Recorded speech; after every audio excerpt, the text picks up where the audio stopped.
പ്രതിപക്ഷ നേതാവ് പിണറായി വിജയന്റെ വീട്ടിലെ ഇഡി റെയ്ഡിനെ കുറിച്ചുള്ള ചോദ്യങ്ങളോടെ ഇന്നും മൗനം തുടർന്ന മുഖ്യമന്ത്രി വി ഡി സതീശൻ. ഇന്നലെയും ഇന്നുമായി 10 തവണയാണ് മുഖ്യമന്ത്രിയുടെ മാധ്യമപ്രവർത്തകർ പ്രതികരണം ആരാഞ്ഞത്. മുഖ്യമന്ത്രിയുടെ മൗനത്തെ CPM നേതാക്കൾ പരിഹസിച്ചു.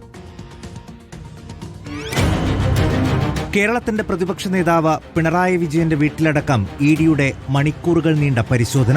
ഇഡിക്കെതിരെ അണപൊട്ടിയ പ്രതിഷേധം, ഒടുവിൽ അക്രമം. രാജ്യമാകെ കേരളത്തിലേക്ക് ഉറ്റുനോക്കിയ സംഭവബഹുലമായ മണിക്കൂറുകൾ. എന്നാൽ കേരളത്തിന്റെ മുഖ്യമന്ത്രി ഇതുവരെ ഇതിനോട് പ്രതികരിച്ചിട്ടില്ല.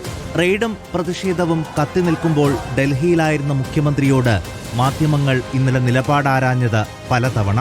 എന്നാൽ ഉത്തരം മൗനം. മുഖ്യമന്ത്രിയെ ഇഡി റെയ്ഡ് നടത്തുകയാണ്, എന്തെങ്കിലും പ്രതികരണം ഉണ്ടോ?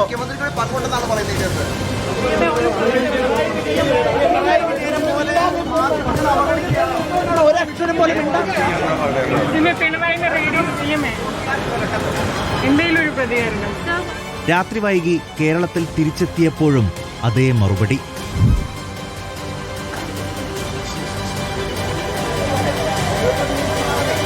ഇന്ന് കോഴിക്കോട്ടും മലപ്പുറത്തും മുഖ്യമന്ത്രിയുടെ മുന്നിലേക്ക് ഈ ചോദ്യം വന്നത് പലതവണ. 10ാം തവണയും ഉത്തരം മൗനം മാത്രം.